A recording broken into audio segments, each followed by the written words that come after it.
Happy morning to all my dear students.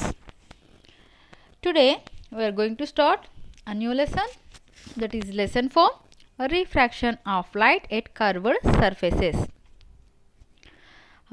వక్రీభవనము అనే దాని గురించి నేర్చుకుంటున్నాం. కాంతి యొక్క వక్రీభవనము, కర్వ్డ్ సర్ఫేసెస్ అంటే వక్రతలాలపై కాంతి యొక్క వక్రీభవనము.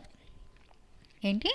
వక్రతలాలపై కాంతి యొక్క వక్రీభవనం ఎలా ఉంటుందో నేర్చుకోబోతున్నాం.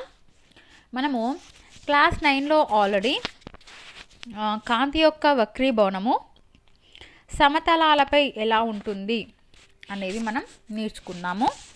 కాబట్టి మనం 10th క్లాస్లో వక్రతలాలపై ఎలా ఉంటుంది అనేది నేర్చుకోబోతున్నాం.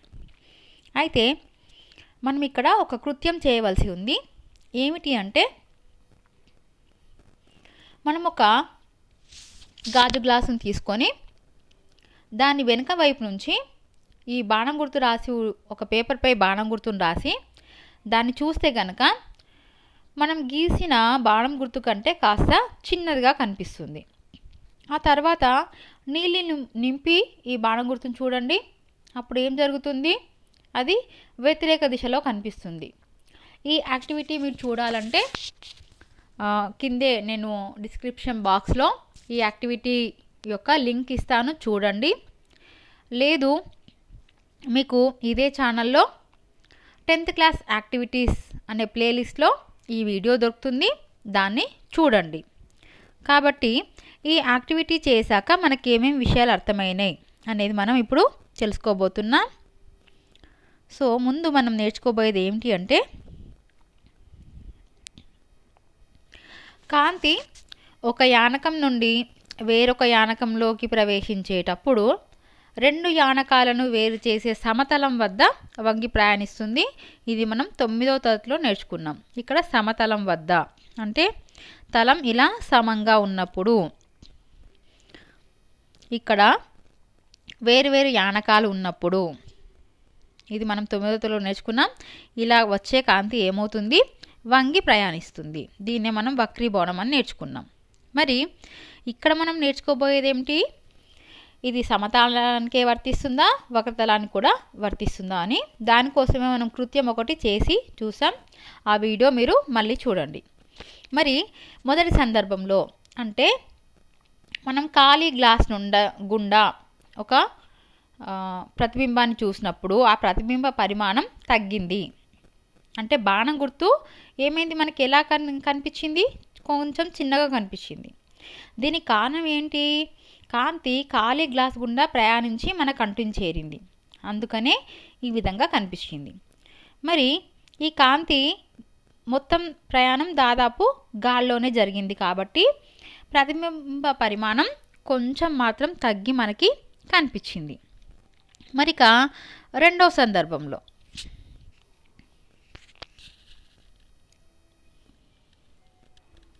దీనికి కారణం చూడండి. కొద్ది సమయం వక్రతలంగా ఉన్న గాజు గుండా ప్రయాణించడం వలన కాంతి వక్రీభవనం చెంది బాణం గుర్తు పరిమాణం కొంత తగ్గింది. రెండవ సందర్భంలో నిండుగా నీరున్న గాజు గ్లాసు గుండా కాంతి ప్రయాణించింది. ఇక్కడ గాజును నీటిని ఒకే యానకంగా మనం పరిగణించవచ్చు. ఈ యానకం చాలా మందంగా ఉండడం వలన కాంతి వక్రీభవన ఫలితం మనం అధికంగా గమనించగలిగాం. కాబట్టే ఈ సందర్భంలో బాణం గుర్తు వ్యతిరేక దిశలో కనిపిస్తుంది. కాబట్టి ఈ కృత్యం ఆధారంగా మనకి వక్రతలాల వద్ద కూడా కాంతి వక్రీభవనం చెందుతుంది అనే విషయం తెలిసింది. కాబట్టి మరి సమతలాలకు వర్తించే వక్రీభవన సూత్రాలే వక్రతలాలకు కూడా వర్తిస్తాయా? మనం నేర్చుకుందాం. కాబట్టి ఇప్పుడు మనం ఇక్కడ రెండు యానకాలు వేరు చేసే ఈ వక్రతలాన్ని, ఈ విధంగా తలాన్ని మనం సమానంగా అంటే ఇట్లా సమతలం కాకుండా వక్రతలంగా తీసుకున్నాం.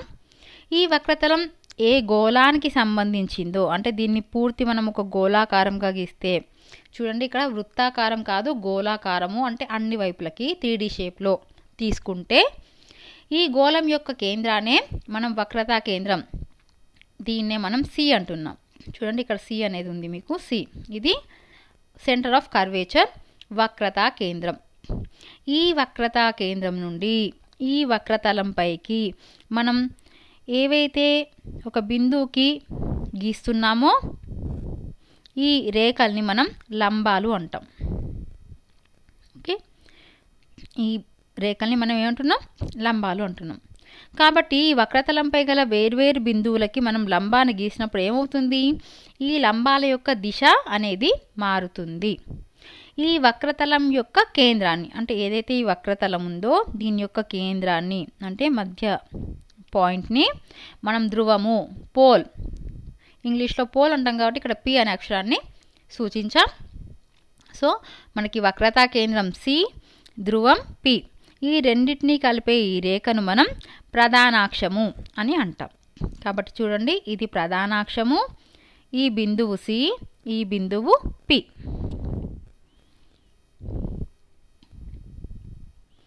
కాబట్టి ఇక్కడ కూడా మనకి ఏం జరుగుతుందంటే విర్లయానకం నుండి సాంద్రత్రయానకంలో ప్రవేశించేటప్పుడు పతన బిందువు వద్ద గీచిన లంబానికి దగ్గరగా విచలనం పొందుతుంది.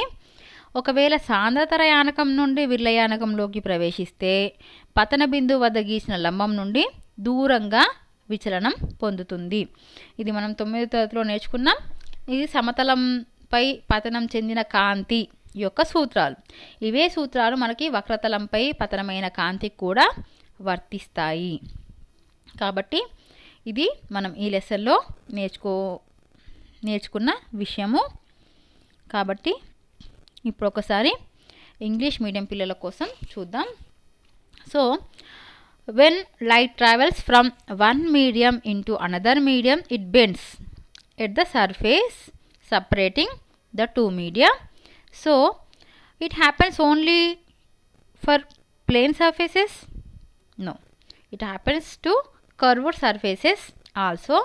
So for that, to understand that, you have to do the activity. The activity is in the description. You have to watch that video first. Okay, after that what we observed? Yes, in first case, when the vessel is empty, the image of an arrow is diminished. So the image is diminished. And for the why it is diminished? Because the reason is light from the arrow refract at the curved interface, move through the glass and enters into air. Then it again undergoes refraction on the opposite curved surface of the vessel and comes out into air. That's why the image is diminished. In this way, light travels through two media and comes out of the vessel and forms a diminished image. So in second case, what it is happened? When the vessel is filled with water, there is curved interface between air and water. We assume that the refractive indices of both water and glass are the same. Thus, light from the arrow enters through the curved surface, moves through water, comes out of the glass and forms an inverted image. From the above activity, we conclude that refraction takes place at curved surfaces in the same way as we have seen refraction at plane surfaces also. So, same laws are here.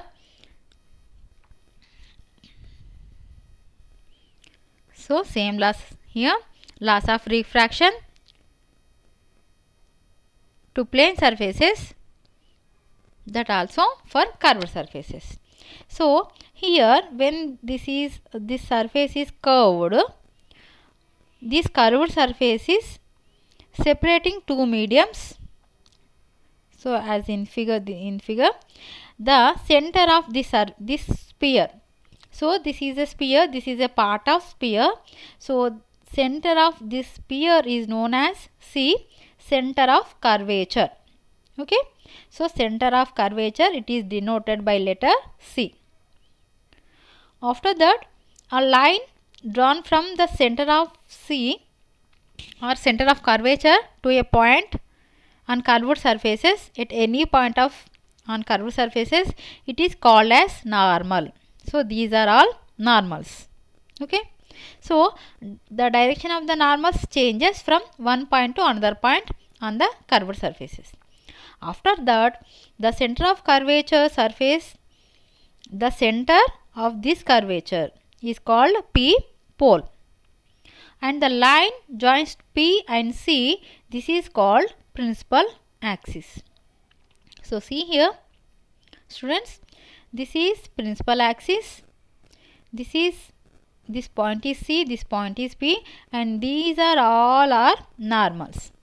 Okay, so in this case what loss at the as in the case of plane surfaces, same refraction loss. What law? Array will bend toward the normal if it travels from rarer medium to denser medium. Array will bend away from the normal if it travels from denser medium to rarer medium. So these two laws of refraction on plane surfaces, and also it is for curved surfaces.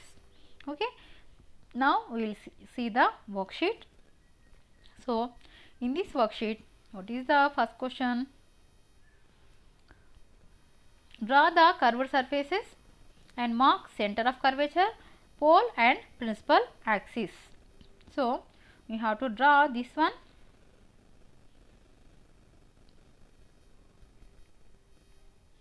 Okay, this figure you have to draw. This is question number 1 diagram. Okay, so for same here Telugu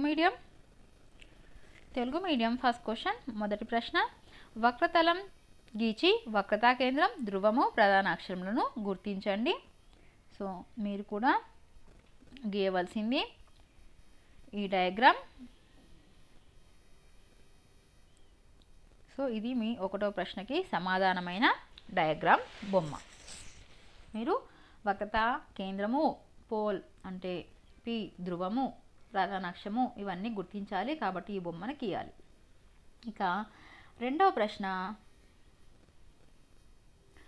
వక్రతలంపై ఏదైనా ఒక బిందువు వద్ద రెండు లంబాలను గీయగలమా, వివరించండి.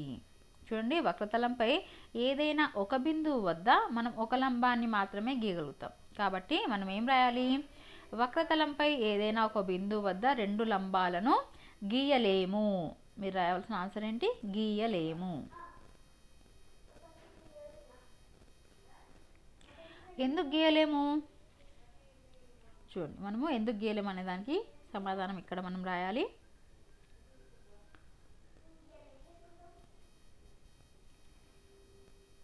ఏం రాస్తాం? ఇది మన ఆన్సర్. వక్రతా కేంద్రం నుండి వక్రతలంపై ఏదైనా బిందువు గీచిన రేఖ ఆ బిందువు వద్ద వక్రతలానికి లంబం అవుతుంది. వక్రతలంపై వేర్వేరు బిందువులకు లంబం యొక్క దిశ మారుతుంది, కాబట్టి మనం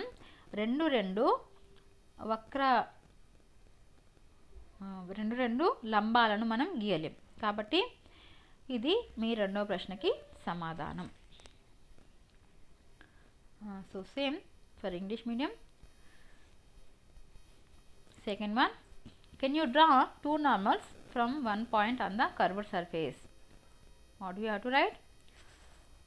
We can't draw. So we cannot draw. We have to write we cannot draw two normals from one point on the curved surface. Explain. So to explain, we have to write this reason. Here, what is the normal? You have to write first. At any line drawn from the center of curvature to a point on the curved surface becomes normal to the curved surface at that point. So the direction of the normal changes from one point to another point. So okay, from here to here we have to write second answer. Next one,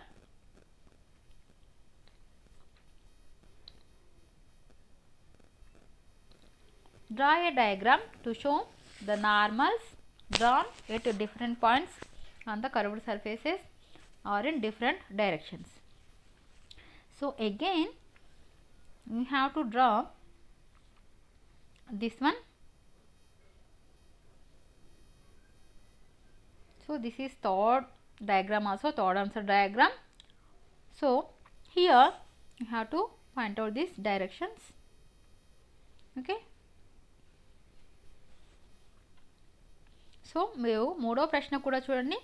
వక్రతలంపై వేర్వేరు బిందువుల వద్ద గీసిన లంబాలు వేర్వేరు దిశలను కలిగి ఉంటాయని చూపే పటాన్ని గీయండి. కాబట్టి మళ్ళీ మీరు ఇదే పటాన్ని గీయాల్సి ఉంటుంది. ఈ పటాన్ని ఇక్కడే మనము ఈ లంబాలకి చూడండి, ఈ లంబాలకి వేర్వేరు దిశలు కలిగి ఉంటాయని చూపిస్తున్నాం. కాబట్టి ఇదే పటాన్ని మీరు మూడో ప్రశ్నకి సమాధానంగా గీయాలి. ఇక నాలుగో ప్రశ్న, సమతలాలపై వక్రతలాలపై కాంతి వక్రీభవనం చెందే విధానంలో గల సారూప్యతలు పోలికలు పట్టిక రూపంలో తెలపండి. చూడండి, మనం సమతలాలపై వక్రతలాలపై రెండు ఒకే రకమని చెప్పుకున్నాం, రెండిటికి ఒకే రకమైన సూత్రాలు వర్తిస్తాయని చెప్పుకున్నాం.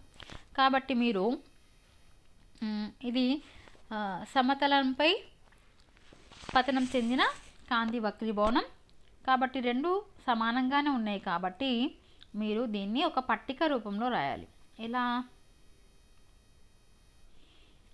మీరు దీన్నే ఇలా పట్టిక చేసి ఈ పట్టిక ఒకవైపు సమతలం అని రాయండి,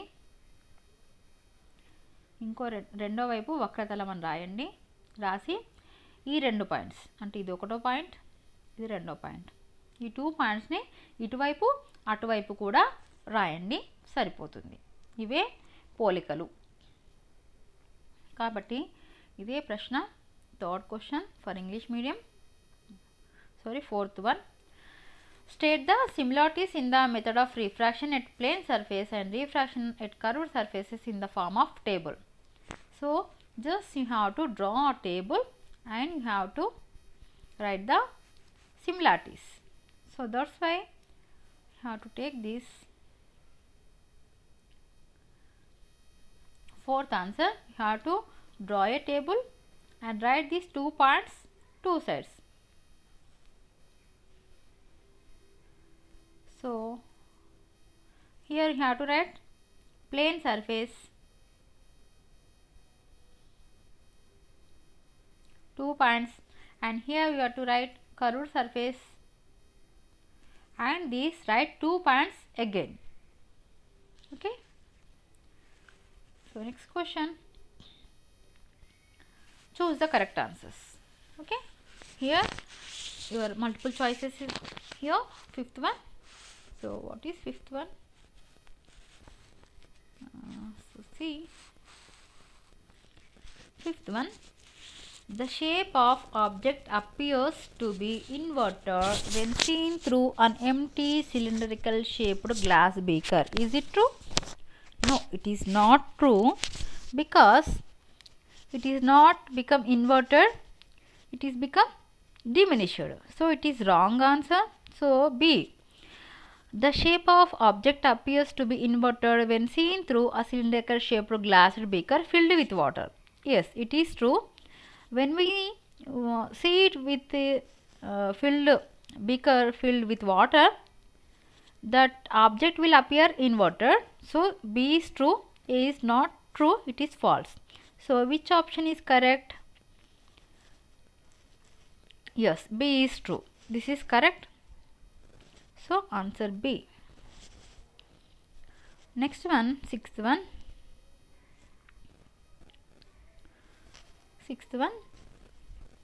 So identify the shape of the object when see through an empty cylindrical glass beaker. When we see through a empty cylindrical glass beaker, it will not change the direction, it will only diminish it. So same shape we can identify from the empty glass. So A is correct answer. Next, seventh one, and this is the last one. So what is seventh one? See, Imagine the shape of the object when seen through a cylindrical glass beaker filled with water. Draw it. So see, when we see it with a glass beaker with filled water, it will inverted image. So inverted, how we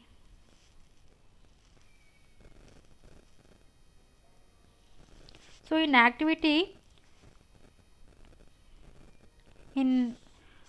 video you already done this. So first of all watch that video. Okay, మీకు Telugu medium 5వ ప్రశ్న. కింది వాక్యాలు పరిశీలించి సరైన సమాధానం ఎన్నుకోండి.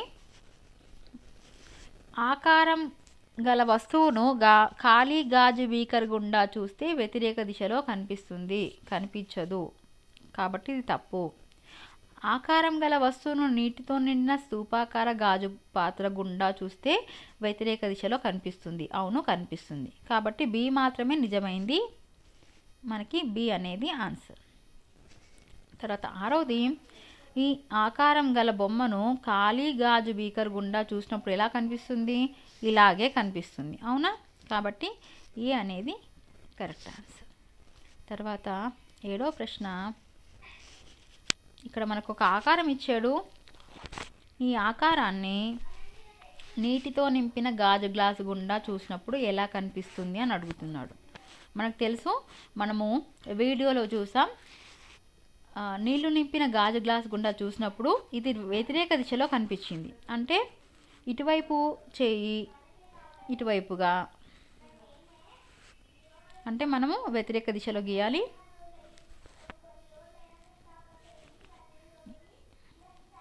ఇతను ఇటువైపు చూస్తున్నట్టుగా, ఇటువైపు వంగినట్టుగా మనకి కనిపిస్తుంది. కాబట్టి ఇలా మనం గీయొచ్చు.